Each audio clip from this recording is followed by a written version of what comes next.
Bien, 8:57. Vamos a ir a otro tema. 3 encuestas en los últimos días han dado por ganador preliminarmente a la opción rechazo en el plebiscito de salida, aunque con un número importante todavía de personas que está indeciso. Recordemos que será ese plebiscito en el que se votará el nuevo texto constitucional que tiene que entregar la convención. Sí, vamos a abordar este y otros temas que hablan de la convención y el trabajo en estos días con el convencional del Partido Socialista, César Valenzuela. ¿Cómo está, César? Buenos días. Hola, buenos días. Buenos días, César. Bueno, primero saber su opinión, César, de estos estudios de opinión que se sumaron, y eso es lo que tienen en común, ¿no? 3 estudios distintos que apuntan a un rechazo como opción principal. ¿Qué opinión tiene de estas encuestas? Bueno, mire, las encuestas no son certeza, pero creo que habría que ser ciego para no ver señales. Y evidentemente que son señales, es una realidad, creo yo, que existe un cuestionamiento a determinadas cosas, algunas falsas y otras no falsas, que está haciendo la Convención Constitucional. Y eso se suma además a una campaña millonaria que han desplegado algunos sectores para objeto de desprestigiar a la Convención Constitucional. Entonces la verdad que no es un buen momento. ¿Y eso qué significa, esta campaña millonaria, dice usted, que se ha desplegado para tener esta encuesta de estudio? César? O sea, yo voy a poner un solo ejemplo. El caso de la AFP, que genera esas campañas televisivas que son millonarias, que se pagan justamente de forma indirecta con la inversión que hacen los y los trabajadores todos los meses. Esos son impresentables. Ahora, yo no quiero rehusar el problema. Nosotros tenemos un problema y lamentablemente hemos quemado cartuchos innecesariamente. La performance de la mujer desnuda al interior de la Convención Constitucional, la intervención con esa versión media rara del himno, son errores no forzados. Ya no hay tiempo para hacer ese tipo de cosas. Sin perjuicio de eso, debemos entender esos errores, además en un contexto donde se miente descaradamente respecto a lo que hace o aprueba la Convención Constitucional. César, ahora el análisis de estos resultados, ¿no? Y el trabajo de la Convención, ¿cómo quedan determinados por estas señales, como las define usted? ¿Usted cree que es necesario conversar de esto dentro de la Convención? ¿Usted cree que es necesario quizás tomar algún tipo de medidas? Me refiero medidas desde el punto de vista del foco de los temas que se están abordando, de la forma en la que se está dando el debate, ¿o no es necesario hacer ese análisis interno? Yo creo que es difícil que este tipo de situaciones puedan resolverse institucionalmente. Yo creo que aquí es un llamado para todos los convencionales a que entendamos que nos quedan 3 meses, a que entendamos que lo que a nosotros nos parece entretenido, que a lo que a nosotros nos parece correcto, no necesariamente se condice con lo que piensan las personas afuera. Entonces, el llamado es a darse cuenta de ese tipo de situaciones. Esto en la jerga popular se dice apegársela al cachofazo, dicen. Yo creo que falta eso, un balde de agua fría. Y por otro lado, creo yo que vamos a tener que ser extremadamente audaces en tener una política comunicacional que nos permita contrarrestar las mentiras que se hablan sobre esta convención. A ver, César, ayer el convencional Stingo decía y responsabilizaba a los medios de alguna manera, y lo otro es que usted habla de la comunicación. ¿Por dónde va la cosa? Porque la comunicación ha sido tema desde el inicio de la Convención Constitucional en cuanto a que no ha podido comunicar bien cómo se está trabajando o lo que se trabaja. ¿Cómo o por dónde hace el diagnóstico usted respecto a lo que decía ayer también Daniel Stingo? Bueno, yo no le he hecho la culpa a los medios de comunicación, eso es lo primero. Yo creo que aquí hay dos grandes problemas. Una es que la Convención tiene un déficit comunicacional y eso es real, y ha costado salir de eso, ha costado comunicar lo que hace de verdad la Convención Constitucional. Porque claro, de repente frente a problemáticas que son inmediatas y legítimamente inmediatas, la inflación, lo voy a poner un caso. En la Convención Constitucional lo que hace no son respuestas inmediatas, entonces cuesta comunicar eso. Pero por otro lado también yo no quiero obviar que hay también una campaña decidida de desprestigio de lo que hace la Convención Constitucional. A uno lo que le molesta es que a veces estos errores no forzados ayudan a que esas campañas puedan tener algún atisbo que haga sentido.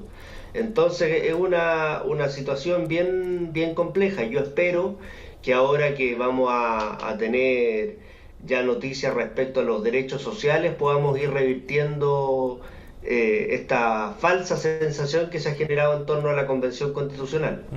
Y en ese sentido, ¿por dónde debería ir el aspecto comunicacional que usted mencionaba, César? Bueno, yo creo que hay que hacer esfuerzos por tratar de ir comunicando de forma más sencilla los aspectos que se están aprobando de verdad, no los que se aprueban en la comisión o lo que a algún convencional creativo se le ocurrió decir. No, lo que verdaderamente está quedando en el texto de nueva Constitución. Pero, y ahí yo disculpe creo que me interrumpa, César. Lo que pasa es que en eso se entró también ayer en debate cuando Daniel Stingo hace alusión a eso, porque se decía, bueno, entonces, ¿cómo se trabaja? Si no se informa, por ejemplo, no se comunica lo que hacen las comisiones, ¿cómo los medios de comunicación entonces podemos abordar desde el origen la discusión y deliberaciones de cada una de las propuestas que después y finalmente van a ir a un borrador?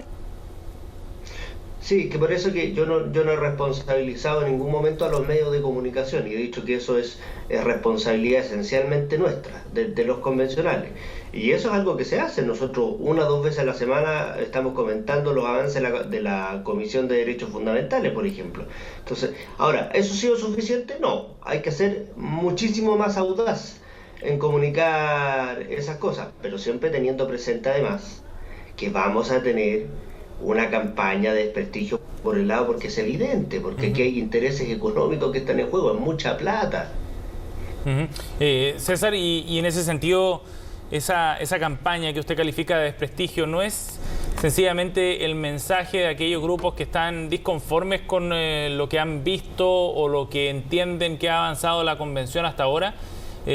Digamos, ¿la posición del rechazo es tan legítima como la posición del apruebo en el plebiscito de salida?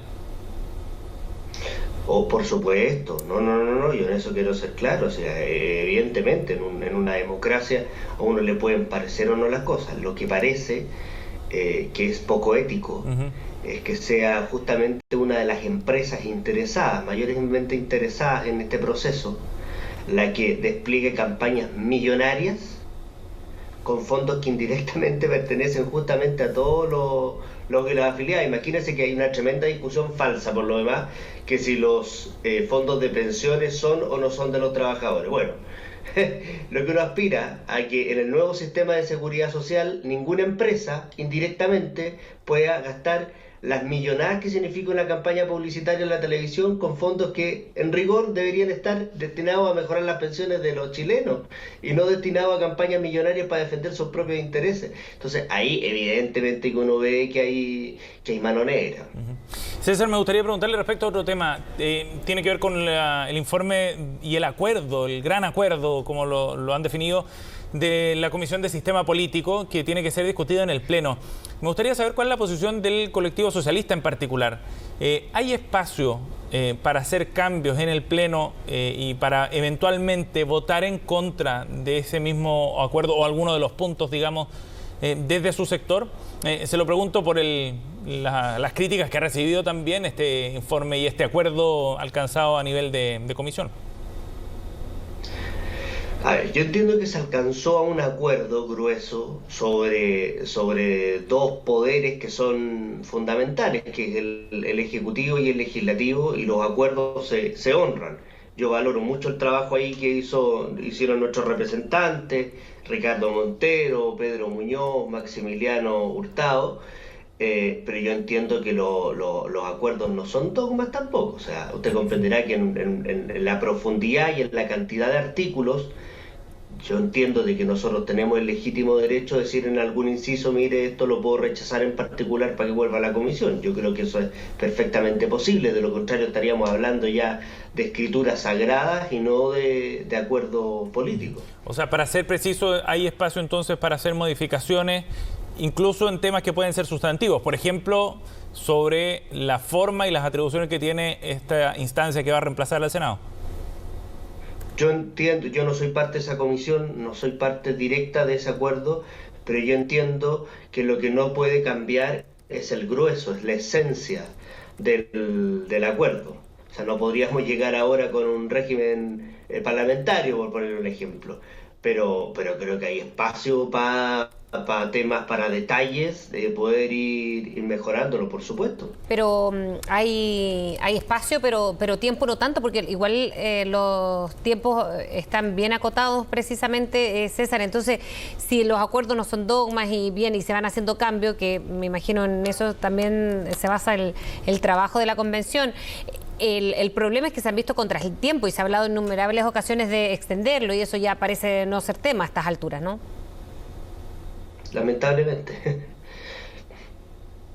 Lamentablemente, porque uno también ve que muchos de estos errores no forzados y de situaciones a uno de repente se le pasan, y perdónenme que ocupe esas palabras, pero eso es verdad, se le pasan, porque no hay tiempo, sencillamente no es posible, humanamente no es posible prestar atención a la totalidad de los contenidos que se discuten en la totalidad de las comisiones, no es humanamente posible. Entonces yo lamento que este tema del tiempo no haya prosperado como uno esperaba. Yo lo planteé siempre, no se trataba aquí de un año, ni siquiera de 6 meses. Podríamos haber hecho una línea intermedia que permitiera que al 4 de julio tuviésemos todos los textos aprobados y os hemos dejado unos 2-3 meses después solo para efectos de armonización y hacer un texto más coherente, pero bueno, eso ya no fue. César Valenzuela, muchas gracias por conversar con nosotros esta mañana, muy amable. Muchas gracias a ustedes. Que tengas buen día. Chao, César. Nos vemos. Chao, hasta luego.